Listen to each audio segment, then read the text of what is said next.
Me organizim të studentëve të shkencave sociale të Fakultetit Femiagani në Gjakov, sot është diskutuar për historinë e lëvizjes për pajtimin e gjaçeve.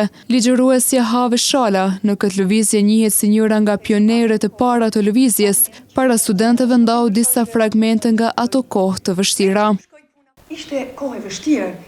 Neve nuk e kishim problem të shkoshet ti kërkosh dikujt faljen e gjakut.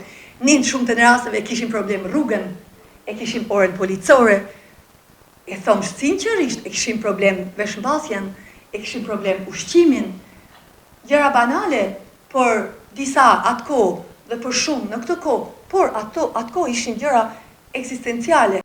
Profesoresha Shala mes emocionesh tha se historia e lëvizjes për pajtimin e gjaçeve nuk kishte vetëm të përballonte mentalitetin, por edhe rrethanat e kohës në të cilën zhvillohej. Ajo kohë nuk ishte më veç mentaliteti sfidues, por ishin rrethanat politike në të cilat neve u zhvilluam pastaj në mënyrë të veçantë, ishin rrethanat të veçanta. Ndërkaq Majlinda Haxhikadria, kryetare e Këshillit Drejtues në UFAQ, tha se kjo lëvizje për të dimensionit historik ka rëndësi të madhe edhe në dimensionin emocional. Në një realitet ku hakmarrja kishte zënë vend përmes traditës, populli ynë zgjodhi faljen. Dhe kjo zgjedhje nuk ishte dobësi, ishte forcë, ishte vedije dhe ishte vizion për të ardhmen. Kjo temë për te dimensionit historik mbart edhe një ngarkesë të thellë emocionale, sepse për shumë prej nesh lidhet me kujtime dhe rrethime ku dëshmojnë se sa vështirë ishte kjo rrugë, por edhe sa e domosdoshme.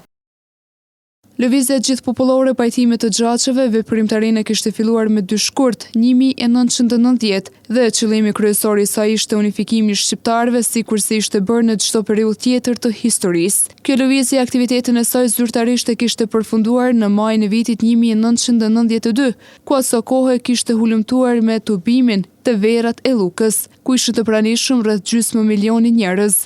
E gjithë lëvizja për pajtimin e gjaçeve ishte udhëhequr nga Anton Qeta, i cili me bashkëpunëtorët arritën të falin mbi 1100 gjaçe, 477 plagosje dhe 865 ngatresa, duke bashkuar shqiptarët kundër represionit serb. Se deri në fund do të trokasim në çdo derë, derisa t'i vëmë gurin e fundit kësaj plagë të rëndë shekullore që na lan të huajt mbi syta.